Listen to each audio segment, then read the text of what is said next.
আসসালামু আলাইকুম, সবাইকে স্বাগত জানাচ্ছি বিটিভিউজ ইনফোটেনমেন্টে। আপনাদের সঙ্গে আছি আমি সুরফি দিবা। ইসলামী বিপ্লবী গার্ড বাহিনী কোদস ফোর্সের প্রধান ইসমাইল কানি সাম্প্রতিক এক বক্তব্যে ইসরায়েলকে নতুন আঞ্চলিক বাস্তবতার সঙ্গে মানিয়ে নেওয়ার আহ্বান জানিয়েছেন। সোমবার নিজের এক্স অ্যাকাউন্টে দেয়া বার্তায় তিনি বলেন, সাম্প্রতিক আঞ্চলিক ঘটনা প্রবাহে প্রতিরোধ অক্ষভুক্ত শক্তিগুলোর সমন্বিত পদক্ষেপ ইসরায়েলের নিরাপত্তা ভিত্তিক কৌশলকে চ্যালেঞ্জের মুখে ফেলেছে। তার ভাষায়, ইসরায়েলের প্রধানমন্ত্রী বেনিয়ামিন নেতানিয়াহু যে নিরাপত্তা বলয় গড়ে তোলার স্বপ্ন দেখেছিলেন, উত্তর দিক থেকে হিজবুল্লাহ এবং দক্ষিণ দিক থেকে আনসারুল্লাহর ধারাবাহিক সামরিক চাপ সেই পরিকল্পনার দুর্বলতা প্রকাশ করে দিয়েছে। আরও বিস্তারিত থাকছে ওয়াহিদ ফারুকীর প্রতিবেদনে।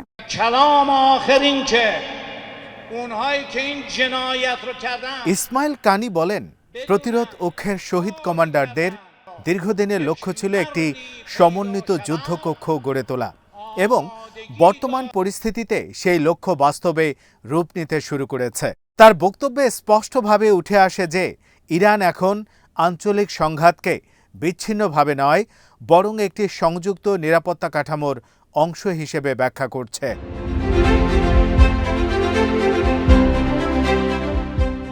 এই বক্তব্য এমন এক সময় এসেছে যখন মধ্যপ্রাচ্যের নিরাপত্তা পরিস্থিতি দ্রুত পরিবর্তিত হচ্ছে এবং একাধিক ফ্রন্টে উত্তেজনা একসঙ্গে সক্রিয় রয়েছে।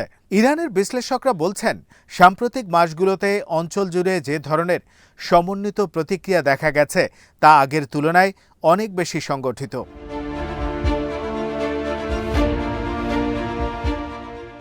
লেবাননের দক্ষিণ সীমান্তে হিজবুল্লাহর কার্যক্রম, লোহিত সাগর ও দক্ষিণাঞ্চলীয় সমুদ্রপথে আনসারুল্লাহর তৎপরতা এবং ইরাক ও সিরিয়ায় প্রতিরোধ ঘনিষ্ঠ গোষ্ঠীগুলোর অবস্থান, সব মিলিয়ে একটি বৃহত্তর আঞ্চলিক সমন্বয়ের ইঙ্গিত দেখা যাচ্ছে। কানি এই প্রেক্ষাপটেই বলেন, প্রতিরোধ ফ্রন্টের যুদ্ধকক্ষ এখন এক। তার এই মন্তব্যকে অনেকেই প্রতিরোধ অক্ষের সামরিক ও রাজনৈতিক ঐক্যের প্রকাশ হিসেবে দেখছেন।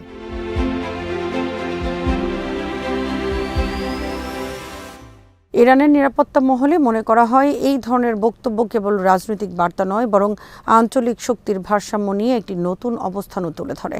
বহু বছর ধরে আইআরজিসির কুদস ফোর্স মধ্যপ্রাচ্যের বিভিন্ন মিত্র সংগঠনের সঙ্গে যোগাযোগ ও সমন্বয়ের কাজ করে আসছে। সাবেক কমান্ডার কাসেম সোলাইমানির সময় এই নেটওয়ার্ক আরও সুসংগঠিত হয়, আর বর্তমান কমান্ডার কানি সেই কাঠামোকে আরও রাজনৈতিক ভাষায় তুলে ধরছেন। তার বক্তব্যে শহীদ কমান্ডারদের আকাঙ্ক্ষার উল্লেখ থেকে বোঝা যায় ইরান এই ধারাবাহিকতাকে ঐতিহাসিকভাবে তুলে ধরতে চাইছে।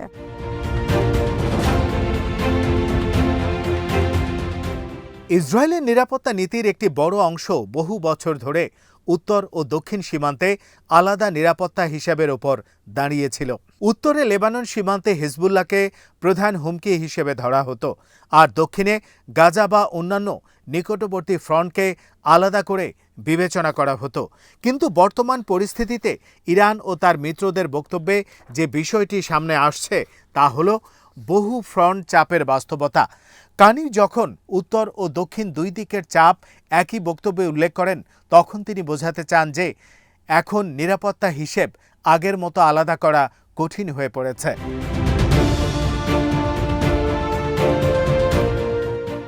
ইসরায়েলি বিশ্লেষকরাও স্বীকার করেছেন, বহু ফ্রন্ট চাপ এখন তাদের নিরাপত্তা আলোচনায় একটি বড় বিষয়।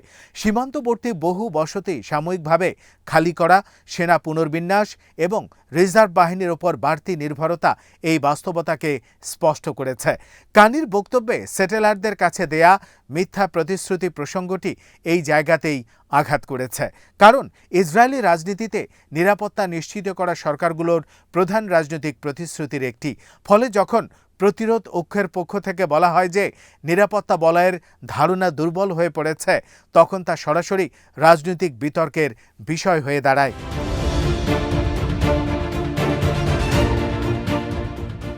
দক্ষিণাঞ্চলে আনসারুল্লাহর ভূমিকা নিয়েও এখন আন্তর্জাতিক পর্যায়ে আলোচনা বাড়ছে। ইয়েমেন ভিত্তিক এই গোষ্ঠীর সাম্প্রতিক সময়ে সামুদ্রিক রুট, বাণিজ্যিক জাহাজ চলাচল এবং দূরপাল্লার হামলার সক্ষমতা দেখিয়ে আঞ্চলিক নিরাপত্তা আলোচনায় গুরুত্বপূর্ণ জায়গা দখল করেছে। এর ফলে ইসরায়েলের নিরাপত্তা হিসাব এখন শুধু স্থল সীমান্তে সীমাবদ্ধ থাকছে না, বরং সমুদ্রপথ, বাণিজ্য পথ এবং দূরবর্তী আকাশপথও এতে যুক্ত হচ্ছে।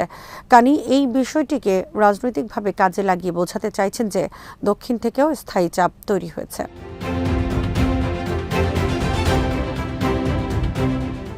ইরান এই পরিস্থিতিকে নতুন আঞ্চলিক ব্যবস্থা বলে আখ্যায়িত করেছে।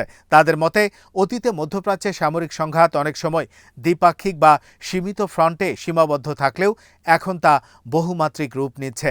একদিকে রাষ্ট্রভিত্তিক সেনাবাহিনী, অন্যদিকে মিত্র প্রতিরোধ সংগঠন, দুই ধরনের শক্তি এখন একই সময়ে সক্রিয় থাকায় সংঘাতের চরিত্র বদলে যাচ্ছে। কানি তার বক্তব্যে অভ্যস্ত হয়ে যাও এই বাস্তবতাকে স্থায়ী হিসেবে তুলে ধরার চেষ্টা করেছেন।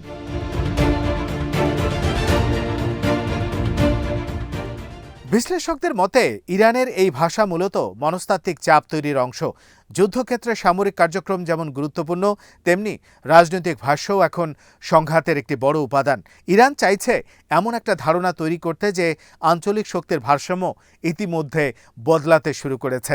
এতে প্রতিপক্ষের উপর মানসিক চাপ তৈরি হয় এবং অভ্যন্তরীণ সমর্থকদের কাছে আত্মবিশ্বাসের বার্তা যায়।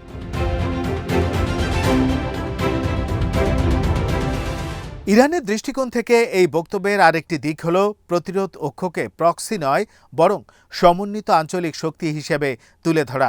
পশ্চিমা বিশ্লেষণে প্রায় বলা হয় যে ইরান বিভিন্ন দেশে প্রক্সি শক্তির মাধ্যমে প্রভাব বিস্তার করে, কিন্তু ইরানের বক্তব্য এসব গোষ্ঠীকে স্বাধীন প্রতিরোধ শক্তি হিসেবে উপস্থাপন করা হয়, যারা পারস্পরিক সমন্বয়ের ভিত্তিতে কাজ করে। কানির বক্তব্য সেই ধারণাকে আরও জোরালো করল।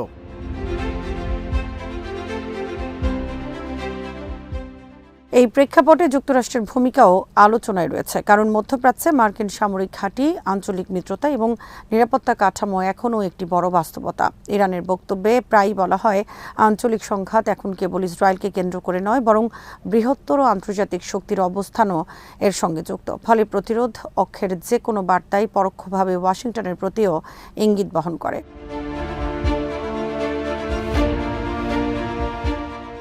ইসরায়েলের অভ্যন্তরীণ রাজনীতির ক্ষেত্রেও এই বক্তব্য গুরুত্ব বহন করে।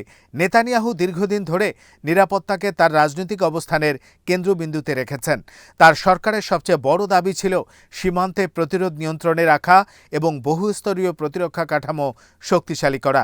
কিন্তু যদি একাধিক দিক থেকে চাপ দীর্ঘস্থায়ী হয় তাহলে সেই ন্যারেটিভ নিয়ে প্রশ্ন বাড়তে পারে। কানি সরাসরি নেতানিয়াহু নিরাপত্তা ধারণাকে লক্ষ্য করেই মন্তব্য করেছেন। একই সঙ্গে প্রতিরোধ অক্ষের অভ্যন্তরে এই বক্তব্যকে মনোবল বৃদ্ধির অংশ হিসেবেও দেখা হচ্ছে।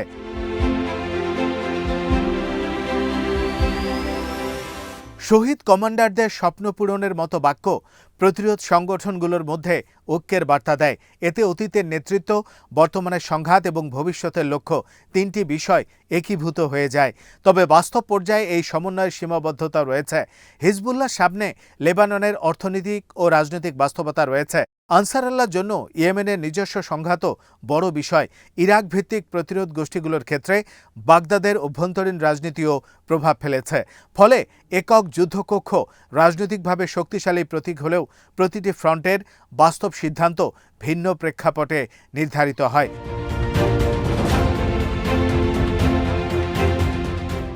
তারপরও ইরানের সাম্প্রতিক ভাষ্য ইঙ্গিত দেয় যে তারা আঞ্চলিক নিরাপত্তা কাঠামোকে নতুনভাবে ব্যাখ্যা করতে চাইছে।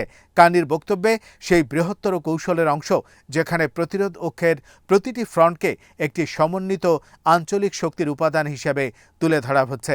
এই কারণে তার সংক্ষিপ্ত বার্তাও মধ্যপ্রাচ্যের কৌশলগত আলোচনায় বড় গুরুত্ব পাচ্ছে।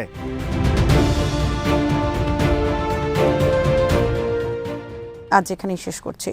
সমরাষ্ট্র প্রতিরক্ষা ও কূটনীতির নানা তথ্য জানতে চোখ রাখুন বিডিভিউজ ইনফোটেইনমেন্টে। চ্যানেলটি ভালো লাগলে সাবস্ক্রাইব করুন, সংযুক্ত থাকুন আমাদের ফেসবুক পেজে। আল্লাহ হাফেজ।